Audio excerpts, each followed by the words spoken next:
Serious, what's the creepiest/scariest thing that you've seen but no one believes you? I was out with my friends and came home pretty late. I didn't want my parents asking questions, so I snuck in through the garage. The door was locked, but I had a key. I turned the key to unlock it, but then I heard an abrupt snap and the door locked again.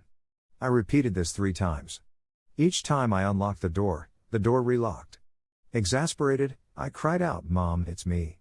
Then I heard the door unlock. I opened the door and no one was there. Duck that shit. I was 15 years old. Was in law for a convention and Disneyland trip. There was a large group of us. My best friend and I were sitting next to each other on the bus. As we're driving from the airport, both my friend and I watch 2 people exit this house on the corner. One starts to run, and the other pulls a pistol out and shoots him down.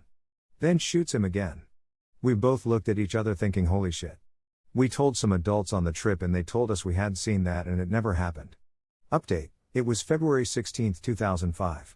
Our flight left at 3-something in the morning, the flight not being long from Northern California. When we got on the bus, big like a Greyhound, from the airport, everyone fell asleep. It was still dark out. My best friend and I weren't tired. The gunshots weren't loud. I grew up around guns. The 2 adults we told were not our parents, but chaperones. They acted like we were crazy, but we know what we saw. To this day I feel like they were dumb adults. No iPhones, we took all our pictures for the trip on disposable cameras and Nikons. We were headed to the La Religious Education Congress Youth Day. We weren't religious, but went for the Disneyland trip. We got to miss school and go to Disneyland. It seemed worth sitting through a day of stuff we had no attachment to. I have since researched murders throughout the area and haven't found a thing. I can't tell whether they said that because they didn't believe you, or were saying that to make sure you hushed up about the murder you just witnessed. You didn't see that and it never happened. Understand? Like, it would be a real downer on a trip to Disneyland, for sure. About a year ago I was up watching movies late at night when I got hungry and went downstairs for a snack. My room is across from my daughter's room and her door was open. As I was coming back upstairs I start turning left towards my room when I hear, clear as ever, "Daddy, can you close the door?" I turn around, don't say much and just close it.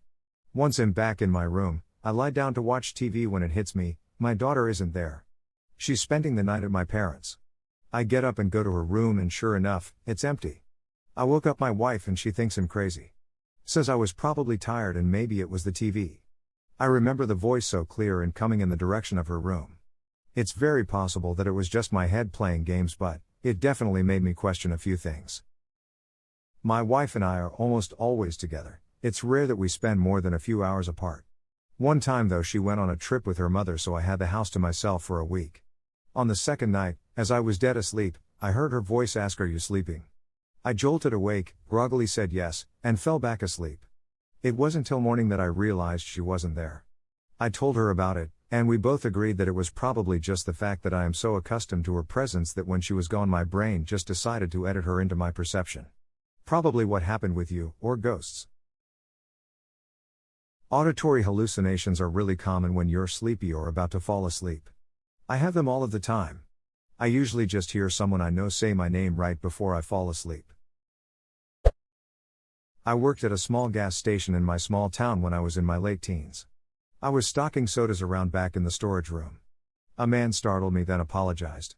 He asked me for directions to Washington, D.C. I gave him the best directions I could. I sent him toward Philadelphia.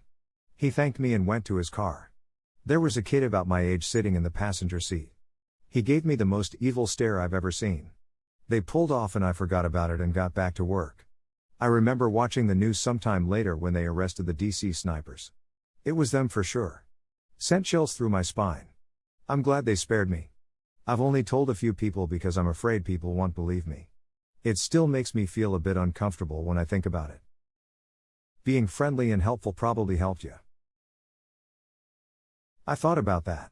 My dad always taught me to greet everyone with a smile and a handshake, and that is what I did. They shot a pregnant woman though, so I don't think they had a conscience.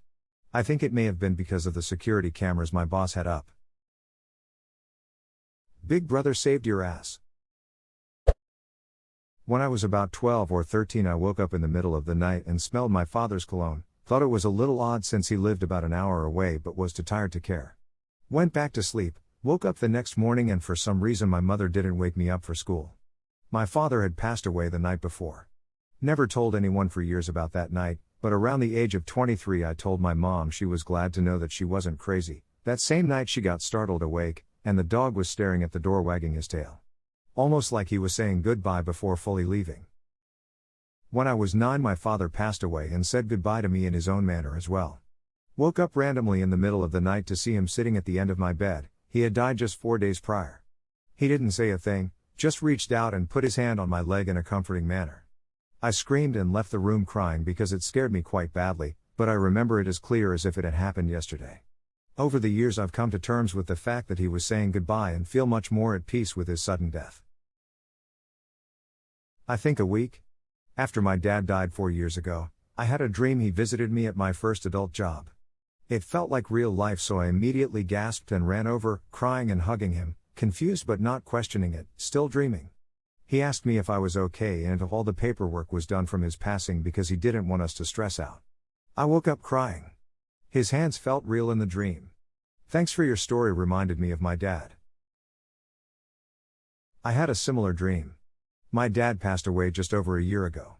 Probably a couple months later I had a dream where I was sitting down at the dining room table in his condo with him, and we were going over all his credit card statements, his will, and all sorts of other paperwork that had to get done. He apologized for leaving me with all his debt. I woke up and cried for the next few hours until I had to get up for work.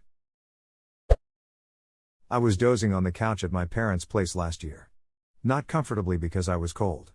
Then I felt a wave of heat pass over me, which was pleasant enough until I felt these firm, pointed fingertips on my head, like something was standing behind me with its hands on my scalp. I was frightened but then grabbed them and threw them off me. A few minutes later my mom came in and said she heard a door open, and had got the feeling she should check on me. Probably a dream, but it was super creepy. I was 6 and remember playing in my room and my grandpa walks in and talks to me for a few minutes. After a bit he gets up and tells me to be a good girl for mom, kisses me on the forehead, and walks out. Mom comes in about 5 minutes later hysterical and told me my grandpa had died overnight, and we had to leave to go be with the family 2 states over where he lived. My wife and I were driving up through northern Arizona on Highway 89 between Flagstaff and Page. It was about 1 a.m., as we were on third shift at the time and often drove at night to avoid traffic.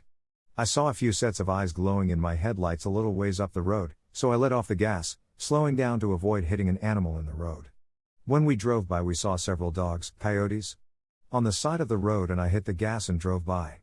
After we passed, my wife said one of them was running next to the car, and I looked over and saw it as well, probably 20 feet off the shoulder of the road. I floored it and looked over, and it stood up on its hind legs, that's the only way I can describe it, and kept pace with us for a couple seconds before turning away from the road and disappearing. This whole event probably lasted no more than 10 seconds, but it was seriously the most terrifying 10 seconds of my life. This was probably 20 years ago, and we still rarely talk about it. I had a similar experience when I was 13 to 14 years old in Arizona. We were heading down to Flagstaff to visit family, and as we drove at night I swore I saw some sort of dog running beside the vehicle. I didn't really pay attention to it at first, but then I looked at my dad and saw the speedometer reading 85. I looked back out and the figure broke off from the vehicle and headed out into the desert. I told my parents about it and they said that's impossible and that I was just having a bad dream. So stay the duck away from Arizona is all I'm reading. When I was little, between 6 and 11, I'd experience what I later found out to be Alice in Wonderland syndrome. My blanket would feel like it was 6 inches thick, my room would grow longer as I looked down across my bed, my stuffed animal would get smaller, I could hear echoes of pretty much any little sound, and sometimes I felt like I was shrinking. I'm not sure why it stopped, but I'm definitely happy it did. I remember something exactly like this when I was younger. Ears started ringing, the room seemed to expand and lengthen by triple its size, but if I focused I could see the textures on the wall like I was 6 inches from it, lasted a few minutes and really creeped me out. I was too young and scared to explain it to an adult. I have never talked about it or heard of it since. After 30 years I now have a frame of reference. Thank you, Reddit. Holy balls. That happened to me all the time as a kid. And now it has a name. I know I'm way too excited about this, but Jesus, it feels good to know it's an actual thing. Ada, thinking back, there was also a sensory component. It really messed with how my brain interpreted tactile sensation. Things just felt off to the touch, in ways I still can't articulate. Also, it always happened when I was sick, but not only when I sick. I still associated these experiences with being ill anyway, since they were so goddamn disorienting, to the point of triggering anxiety attacks. This also explains why I've never liked hallucinogens. It felt way too much like those horrible times as a kid. I was thinking exactly this. And it always happened when I was sick. I've always thought it was normal. I never even bothered to look it up. This happened to me too when I was really young, like 2 to 6, whenever I was sick, specifically with a fever. I was sick a lot when I was little. All the weirdness marched to this unending, pounding martial drumbeat, which I later realized was my heartbeat.